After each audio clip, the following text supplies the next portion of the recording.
prelude to Popcorn Junkies, talking about how I can't bear it when women do, remember you used to watch my mum and Draw then... their waterline. But if you're drunk, doesn't your hand go... Oh, just don't do it drunk. Oh right, don't do it drunk. Welcome to the Popcorn Junkies. This is Candyman, the 2021 manifestation.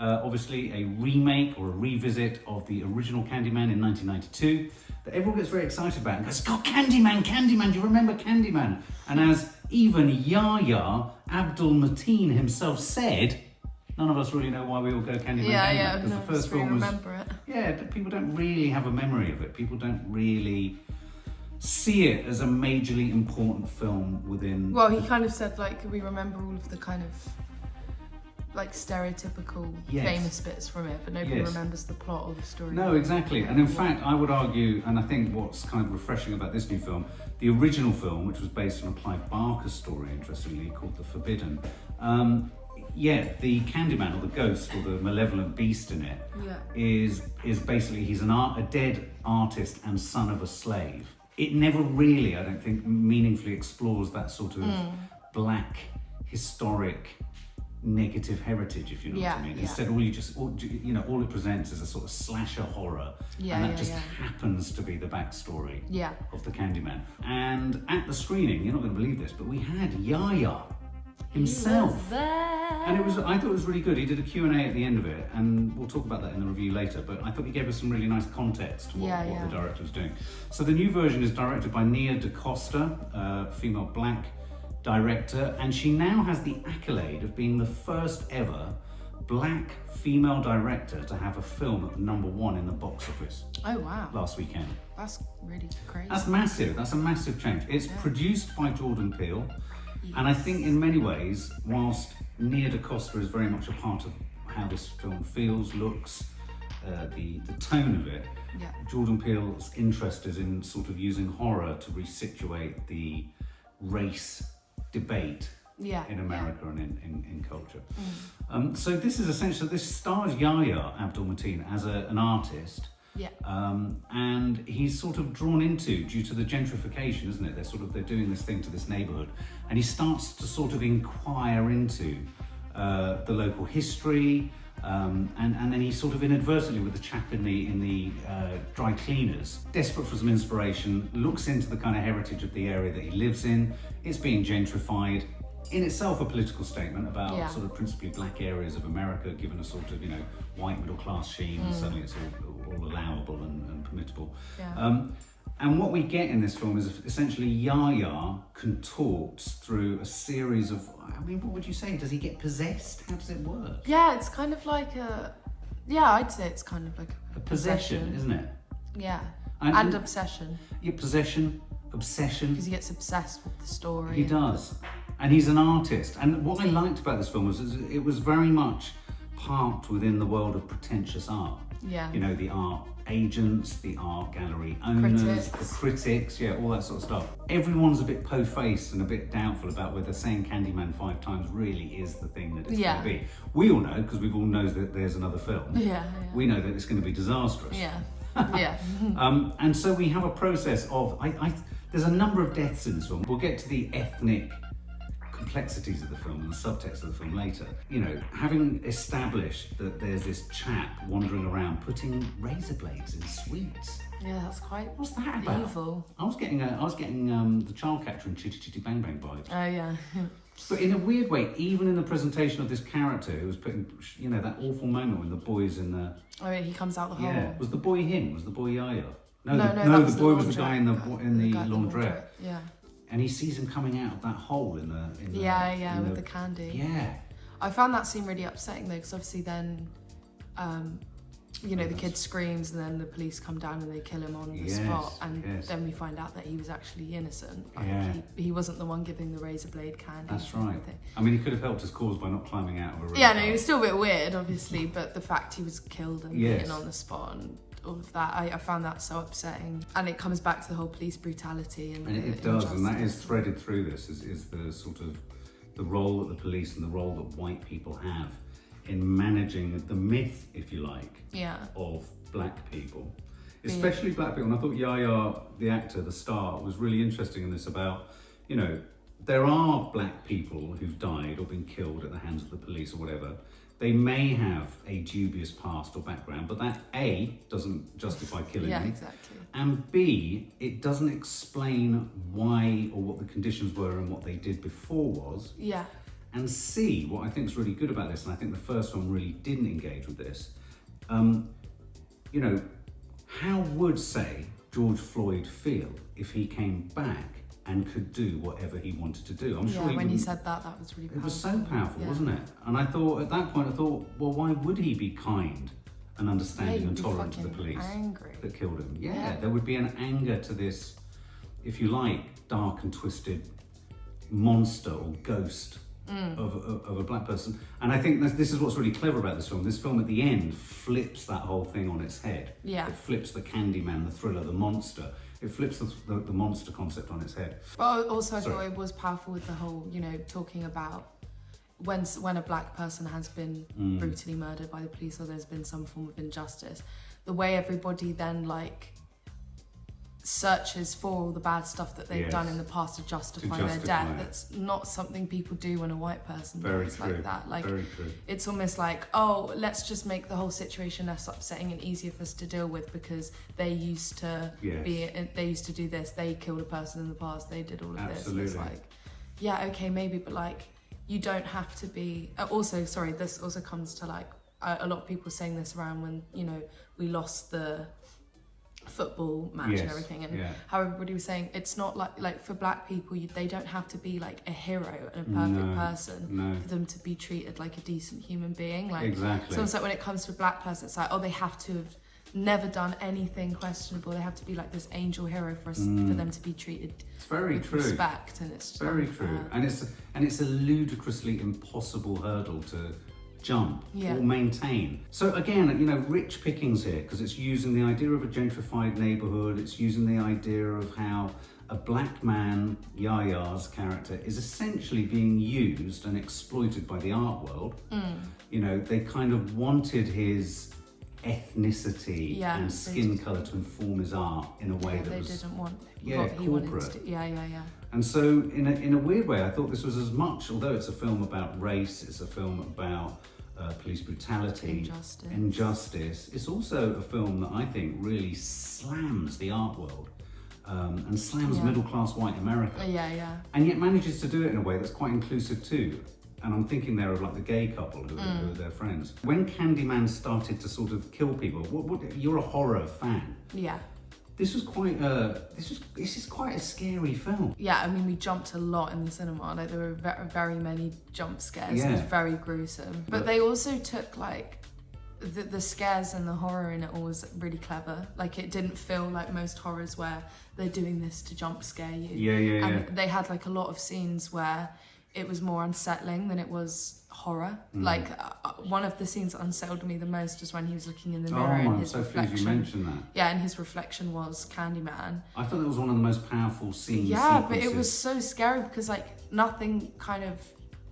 Do you know what I mean? Like, it wasn't a jump scare. It was a very long kind of silent scene of him looking so horrified at the fact. But kind of also like examining himself. For me, that was examining himself. Yeah, it felt so like.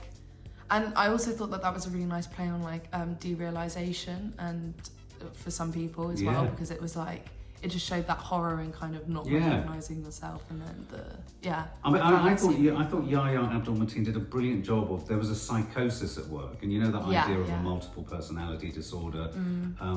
You know, that scene particularly that you home in on, I thought for me that was the crux of the film, and I think it almost comes halfway through. It's the point at which almost the transformation or the transference of horror completes itself. But the way he's kind of, and then you realise he's moving. Because he's also got like that wound on his hand, and that's the hand that the hook is on. Really horrible. That was so disgusting. Yeah, it was like peeling the skin off. So the body horror in this is really convincing. The scares, as you rightly say, Maddie, are quite sophisticated scares. I mean, some of them, for example, in the trailer, there's a great scene where 5 white girls in a toilet decide to go, Candyman. Yeah. And I don't know if you noticed, but all the deaths happened looking in the sort of they all have makeup mirror, reflections. didn't they? Of a girl from a girl's bag. He only appears in reflections. That's right. No, it was really cool. And so you often got just the horror was suggested. You'd hear the slicing, you'd hear the slashing, or you'd see it from a long way away. So even the guy in the art gallery at the beginning, that was horrendous. It was so horrendous, wasn't it? I mean, his death, especially as it was in the middle of having sex. I tell you, the only characters that kind of annoyed me, because I was like, this is very set up to be like how they stereotypically are in every movie with the teenage girls in the bathroom, right? Because they were needed, don't get me wrong, and they were supposed to be annoying. They were a bit two-dimensional, but they were too. I don't know. I have a problem sometimes with films and how they do the whole like school kid thing, and it's I remember you saying this before, it's like really exaggerated. The phone. I know what you mean. So they're holding the mirror like that. Yeah, I don't know. It was just, it was a bit like, but that was literally the only moment. But that scene when they ended up all getting slaughtered was really quite satisfying. Yeah. Does it make you nervous about saying Candyman? Would you when you in your No, I remember telling you before we went to go and see it. I said it in the mirror the night before we went to go and see it. I told you I was brushing my teeth, and I was like, go. And then you were struck down with COVID. Yeah. No, I was scared about having said it after seeing it, though. I was like, maybe I shouldn't have said it. It's a very clever device. I mean, some critics have been drawing a parallel even from the repetition of Candyman to the repetition of George Floyd's name and other victims of police brutality in America. I think what was really clever about this film was, as you say, it touched upon all those political and social and cultural issues that are very real in America, but as you rightly say, are very real here. Yeah. But it did it, which I think is so clever with, and I'm not taking away from Nia DaCosta as the director, but I think Jordan Peele does a great job of doing this, lacing these themes without not punching you in the face. Yeah, exactly. It's not like you're feeling like, oh, this is a lesson. It just was, it was laced into it inherently, really cleverly, I think. Yeah, and then, so as it kind of builds to a sort of frenzied finale of blood, gore, and madness, as Yahya Abdul-Mateen just kind of Abdul-Mateen totally unfurls and unpings into the most sort of absent-eyed. There's a wonderful shot where he's frantically painting, and then there's a wonderful shot where he's just. Do you remember that moment where they're talking about his artwork and they've been killed, and he's just sitting there looking at the television? Oh, when the critics. Call me by my name, was it? Or was that his? Oh, right. Oh, yeah. And he's when just the critics. That's my work. That's my work. So it was about ego as well. They said my name. Or something. They said my name, and I think that's important. The idea of your name. I think Yahya talked about that afterwards, didn't he? It's like we own our name. What is our name as a black man or a black woman? Yeah. Don't take that away from us. And in summary, I mean, it was a short film. Yeah. Highly effective. It wasn't slow, and it wasn't like too fast. It just kind of. And it wasn't repetitious. It didn't feel like it had to hang over stuff. And I also like, which I tend to feel with most horrors, and even sometimes with Jordan Peele's films, even though I love them, is like they tend to lose it towards the end. And there was a moment where I felt like it was going to. Right. When when the whole like chopped his arm off at this thing. And, like, it was horrible. Don't get me wrong, but I was like, it's going very. Oh yeah, that moment. That was this only moment where I was slightly like, maybe they're losing it a bit.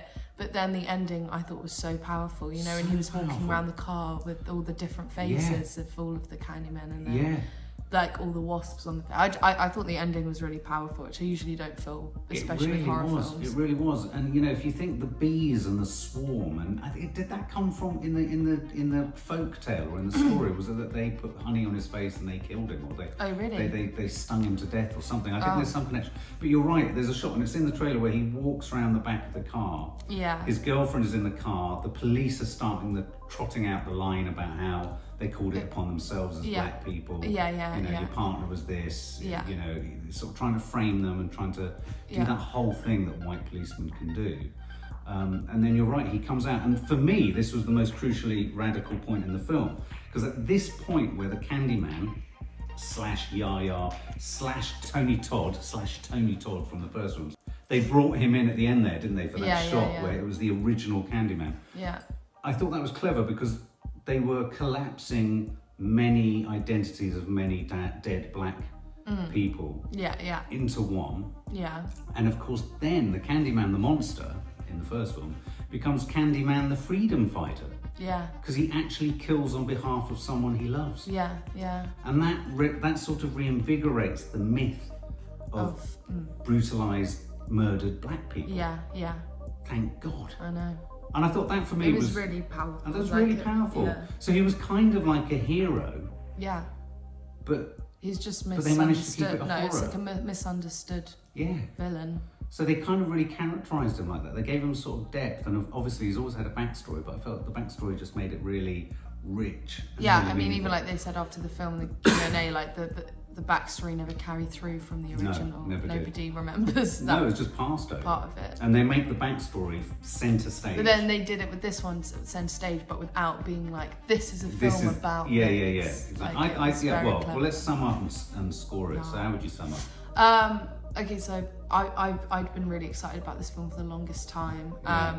I really wanted like a new horror that was like that, you know? That was new. Yeah, that was new. I just thought that, again, like I just felt all the scares were really unique, original, and they were clever. It was a clever horror, yeah. It wasn't just kind of mindless jump scares, and it didn't lose itself at any point, and it was strong throughout. It wasn't like a slow build or anything. I really loved the music too. Yeah, no, it was great. The music was it? really good. Really good. I just thought it was so powerful, and I wasn't expecting the film to have that meaning to it. It was really upsetting as well, and it was it just had far more meaning to it than I thought it would. And it was one of those films that when it finished, I was like, I just want everybody to see this, because not only is it such a good horror that you could like slap on with your friends and everybody be really freaked out, but it has this like message and this meaning underneath it as well. So yeah, for me it was the perfect film, to be honest. I loved it, so I'm gonna give it 100. Whoa, she's giving it 100, and I gave The Suicide Squad 100, and she didn't give that 100.